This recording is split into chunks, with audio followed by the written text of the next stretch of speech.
बिहार को लेकर केरल कांग्रेस का विवादित बयान। सोशल मीडिया प्लेटफॉर्म एक्स पर बीडी से की बिहार की तुलना, लिखा बी से बिहार और बी से बीडी, बाद में ट्वीट डिलीट कर दिया। केरल कांग्रेस के ट्वीट पर बवाल हुआ। बिहार के डिप्टी सीएम सम्राट चौधरी बोले कांग्रेस ने पूरे बिहार का अपमान किया, इनका असली चरित्र उजागर हुआ। डिप्टी सीएम विजय कुमार सिन्हा बोले बुद्ध, महावीर और गोविंद सिंह साहिब की धरती रही बिहार, बिहारियों के अपमान का जवाब पूरा देश देगा। बिहार बीजेपी अध्यक्ष दिलीप जायसवाल बोले बिहारियों का अपमान और बिहार को छोटा दिखाना कांग्रेस का नाकाम है, जनता इन्हें माफ नहीं करेगी। सपा प्रमुख अखिलेश यादव बोले कि मैं बीडी के खिलाफ एक शब्द नहीं बोलूंगा, हमारे यहां बीडी से 3 करोड़ लोगों को रोजगार, हम इन्हें सम्मान देंगे। लालू यादव का प्रधानमंत्री मोदी पर हमला, कहा कि ये गुजराती फॉर्मूला बिहार में नहीं चलेगा, विक्ट्री चाहिए बिहार से और फैक्ट्री दी गुजरात में। प्रशांत किशोर का तेजस्वी यादव पर बड़ा हमला, कहा कि उनका भ्रष्टाचार और सुशासन पर बोलना शेर के शाकाहारी होने जैसा है, ये सत्ता में आए तो फिर लूट खसोट करेंगे। एनडीए में सीट बंटवारे से पहले उपेंद्र कुशवाहा का शक्ति प्रदर्शन, पटना के मिलर ग्राउंड में महारैली की एनडीए सरकार की वापसी का भरोसा जताया। उपेंद्र कुशवाहा ने कहा कि जितनी अपेक्षा नहीं थी उससे कई गुना ज्यादा लोग आए हैं। तेज प्रताप यादव बोले कि मेरा आरजेडी से कोई वास्ता नहीं, महागठबंधन के लोग मेरा साथ आ रहे हैं। पाकिस्तान पर मुख्यमंत्री योगी आदित्यनाथ की भविष्यवाणी, कहा कि खत्म होने वाला है पाकिस्तान का वजूद, अराजक राष्ट्र की हालत पाकिस्तान जैसी होती है। सीएम योगी बोले पाकिस्तान अंदर से पूरी तरह खोखला हो चुका है, ऐसे अराजक राष्ट्र बहुत जल्द खत्म हो जाते हैं, इनके विनाश में देर नहीं लगती। गोरखपुर में national security challenges before India कार्यक्रम में शामिल हुए CM Yogi, chief of defence staff Anil Chauhan भी मौजूद रहे। केतकी सिंह के बयान पर अखिलेश बोले मुझ पर टोटी चोर का आरोप लगा, इस बात को कभी नहीं भूलूंगा, एक आईएएस अधिकारी ने पूरा कांड कराया था।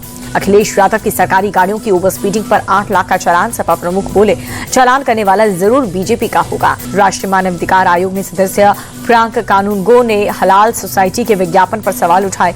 एक्स पर लिखा ये विज्ञापन नहीं विष व्यापन है।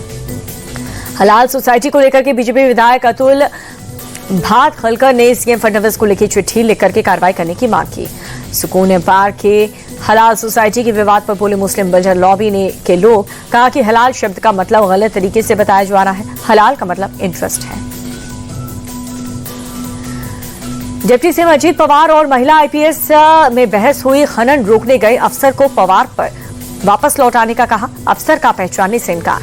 विवाद पर अजीत पवार की सफाई, कहा कि कानूनी प्रक्रिया में हस्तक्षेप करना मेरा मकसद नहीं था, मेरे लिए कानून का शासन सर्वोपरि है।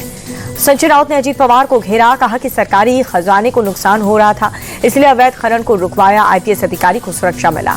असम पहुंचे इंडिया अलायंस के उपराष्ट्रपति उम्मीदवार बी सुदर्शन रेड्डी, गुवाहाटी में गौरव गोगोई के साथ प्रेस कॉन्फ्रेंस कर जीत का भरोसा जताया। मध्य प्रदेश के मुख्यमंत्री मोहन यादव का राहुल गांधी पर अटैक, कहा कि हिंदुओं का अपमान करते हैं राहुल, राम और कृष्ण के देश में कंस और रावण नहीं पनपेंगे। मध्य प्रदेश के शिक्षकों के चौथे वेतनमान का तोहफा, 1.5 लाख से ज्यादा शिक्षकों को मिलेगा फायदा, सीएम बोले शिक्षकों की बेहतरी के लिए काम करेंगे। पीओके में बंकर बना रही पाकिस्तानी आर्मी, बंकरों में सर्विलांस कैमरे भी तस्वीरें आई सामने। सिविल कपड़े पहन करके बंकर बनाने में जुटे पाक जवान, भारतीय सेना की नजर से बचने के लिए चोटियों की आड़ की तैयारी की जा रहे बंकर। दिल्ली के यमुना बाजार में बिगड़े हालात, यमुना बाजार में 12 फुट तक पानी भर गया। दिल्ली के उस्मानपुर का इलाका भी बाढ़ में डूब गया है, बाढ़ का पानी लोगों के घर में घुस गया, लगातार रेस्क्यू ऑपरेशन जारी है। दिल्ली के मयूर विहार इलाके में निचले इलाके में पानी भरा, ड्रोन वीडियो से हर तरफ पानी ही पानी दिखा। अरविंद केजरीवाल ने दिल्ली में बाढ़ पीड़ितों के लिए बने राहत शिविरों का दौरा किया, केंद्र सरकार से पीड़ितों की सुविधाएं बढ़ाने की अपील की। गुजरात के मायसागर में ततरौली के पास हाइड्रो पावर प्लांट में पानी भरा, महानदी पानी प्लांट में घुसने से 5 लोगों की डूबने की आशंका। पानी से लबालब भरा नर्मदा डैम, पहली बार इस सीजन में डैम के 23 गेट खोले गए। भरूच, नर्मदा और वडोदरा जिले के नर्मदा किनारे में गांव पर खतरा बढ़ा, नदी के किनारे के 27 गांव को अलर्ट किया। गुजरात में नर्मदा नदी का बढ़ा जलस्तर, पानी बढ़ने से सरदार सरोवर बांध के गेट खोले गए। राजस्थान के बांसवाड़े में जकोड़िया नदी के उफान में कार फंसी, कार सवार 3 लोगों को रेस्क्यू किया, निकाला गया, रस्सियों के सहारे 3 लोग बचाए गए। पंजाब के तरनतारन के हरिके गांव में बड़े पैमाने पर कटाव हुआ, गांव की सुरक्षा के लिए सेना को लाया गया। फिरोजपुर में सतलज नदी पूरे उफान पर है, गांव के गांव टापू में हुए तब्दील, गांव के लोग राहत शिविरों की शरण लेने को मजबूर।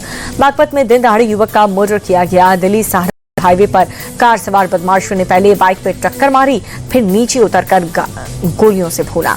देवरिया में धर्मांतरण और यौन शोषण का मामला, लड़की का मॉल में मालिक और उसके परिवार पर आरोप, हिंदू लड़कियों को फंसाकर बनाते थे अश्लील वीडियो।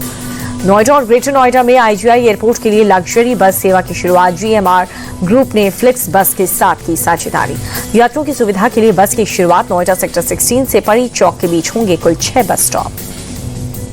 टैरिफ विवाद के बीच अमेरिकी राष्ट्रपति डोनाल्ड ट्रंप का बड़ा बयान। कहा कि लगता है हमने भारत और रूस को चीन के हाथों खो दिया। ट्रंप ने एससीओ समिट में मोदी, पुतिन और जिनपिंग के साथ की तस्वीर भी साझा की। लिखा कि इन तीनों के साथ भविष्य उज्जवल हो। टैरिफ पर निचली अदालत के फैसले के खिलाफ सुप्रीम कोर्ट पहुंचे ट्रंप। टैरिफ को जारी रखने की अपील की और ट्रंप ने यूरोपियन यूनियन के साथ सौदे का हवाला दिया। कहा कि अगर जज उनके टैरिफ को वैध नहीं ठहराता तो अमेरिका आर्थिक तबाही के कगार पर होगा।